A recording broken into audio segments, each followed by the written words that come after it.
This channel is made possible by viewers like you. My viewers, subscribers, and patrons greatly help to keep this channel going. I wouldn't be here today if it wasn't for all of you. Please make sure to subscribe so you don't miss any uploads. And if you'd like to go the extra mile, please check out my Patreon page. For just $1 a month, you'll get access to what I'm working on, previews of upcoming content, and even early videos, along with other tier options for those that are interested. Thank you, and now on to the video. Sly Cooper is such a delightful game. We were blessed during the PS2 era where the technology made such a big jump from the last graphically, and many of the great elements being explored during the PS1 era were able to be even furthered and refined during this next. In some ways, we really had it lucky during the PS2 generation. Many companies, Sony especially, were still after mascots that could be turned into icons for their platform or company, and in the successful cases, ones that could be turned into franchises. The PS1 saw the creation and sequels of Crash and Spyro, but when these series made the jump, the same developers opted to go in a new direction, with new developers taking over for the others. For example, Naughty Dog went from Crash to now focusing on the beloved Jak and Daxter. Insomniac went from Spyro to Ratchet. And another big player during the PS2 would be Sucker Punch, and they didn't even start with Sony to begin with. The start of Sly was and is something special, and today let's do a brief dive into Sly Cooper and the Thievius Raccoonus.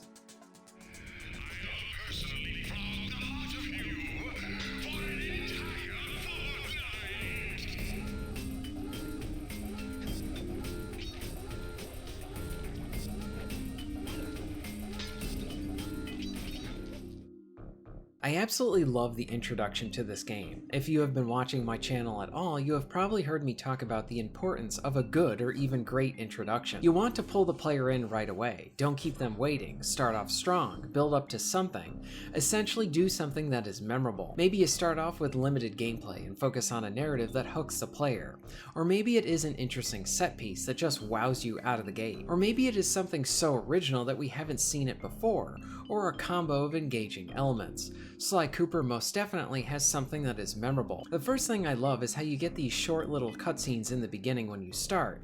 Then there's no loading at all and you're right into the game. This is really awesome right from the word go. The player is given the control. The opening credits are seen as you're just getting used to some of the basic controls, like you're jumping, attacking, and such. This prologue level is really short, like about 10 minutes or less, but you have some fun moments peppered throughout. First you sneak in, you need to dodge some lasers. Well, a simple part and a good way to get you jumping around, inserting this cliche of dodging alarm lasers during a heist is a nice touch, especially when playing this. Following this, you'll need to find what you are looking for, and then the level ends with a bang as you dodge fire. This is all expertly done with great pacing. When playing through it, it looks so seamless, like it was easy to do, but I'm sure a lot of work went into achieving the desired effect of pulling you in. And the icing on the cake is that the cutscene that plays at the end of the level. You want to talk about style? This is the highest level of it.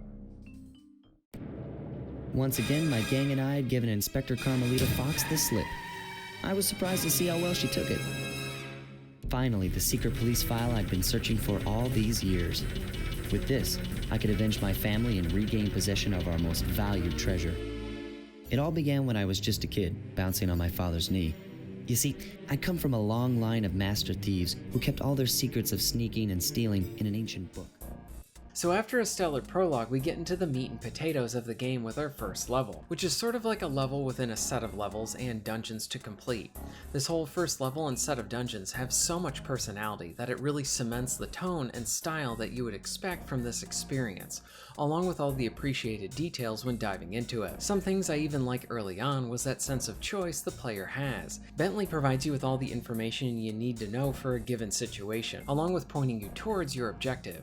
What is nice is that he will present an option, but there could be another way to complete it as well. For example, at the start you are presented with a gate. Bentley informs Sly on how to use a ladder and go to the top to hop over it. But to the right is a rope that you can attach to and sneak in that way. The game doesn't tell you you can do this, nor do they inform you that this is an action that you can actually do right now. There's this mixture of high quality pacing, guidance, and direction so you know what you need to do, with some exploration and experimentation mixed in. There's a balance here, so you don't feel like you're being handheld the entire time, but rather provided the amount of direction with that room for player options. And this gate is just one example of this cool design. Now I want to touch on the personality and memorable nature that each of the dungeons have here within just the first area. Like I said, you have a level and then levels within those levels. These act as dungeons of sorts, and for the purposes of this one, you need to collect a set amount of keys to essentially gain access to the boss. In some cases, you can even choose the order of which those dungeons are completed, and some you might even need to do some exploring to really access them as well. The dungeons themselves are filled with fun situations that keep the player guessing and invested. You may need to go through a more fire-like area, and you really need to rely on your timing to dodge those traps. Another might have you focus on lasers, with a cool set of sequences where one is following you as you're trying to also dodge wall-like lasers as well. These can honestly feel like little highly rewarding smaller heists within the bigger heist of getting to the boss. Then you have others that are just minigame focused, that give you a break from the normal action, like playing a twin stick for one dungeon. Plus, stuff like this is all interesting, engaging, and just plain entertaining, but at a very high level of quality. Something I really like too is how the whole level is centered on one villain, so like everything you do is building up to this showdown with one of the ones that are responsible for taking your family's secrets. So from a narrative perspective, it allows you to gradually build, and then explode when you meet the boss at the end of an area.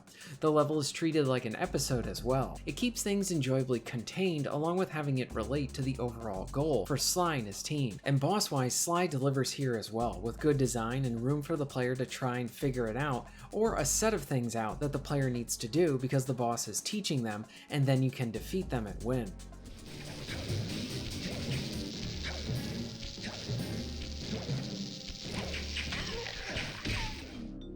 The first Sly Cooper was my first exposure to the series, and honestly at the time was the only title that I played with it so far. I love how during the PS3 generation we saw Sony remastering several of their titles within collection sets. This sort of stuff is a great way to preserve older favorites, along with giving them a boost in resolution, making them pop more with the improved frame rates as well. Essentially letting new audiences get into old gems, and then returning fans can enjoy them as well, with appreciated modern touches. Oddly enough, Sony doesn't really seem to be interested in continuing this as the generations went on. The PS4 did get some good remasters, like having Blueprint do Uncharted, but then with the PS5 we didn't really see those quality remasters from the previous generations.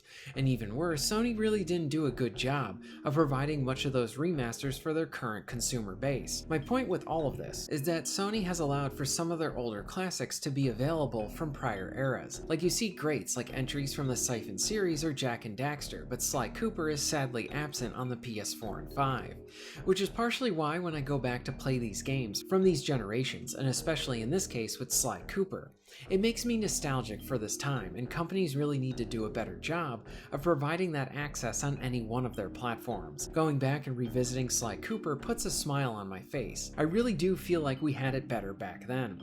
The personality, presentation, engaging gameplay, awesome visual style, and more just reminds me why Sly Cooper was so great to begin with. But then play it now and it shows how it's aged really well. And just with this video, I've only begun to scratch the surface of it here. Sucker Punch's library has a wealth to offer, with many hits under their belt. Sly shines next to some really bright stars. Have you played any of the Sly games? What are some older games that you have played recently that you still enjoy? Let me know all of this in the comments down below. If you're interested in being notified of new videos, please hit the subscribe button and bell. And if you would like to support the channel and get early access to content, please check out my Patreon. All of the links will be at the end of this video and within the description. And thank you very much for watching.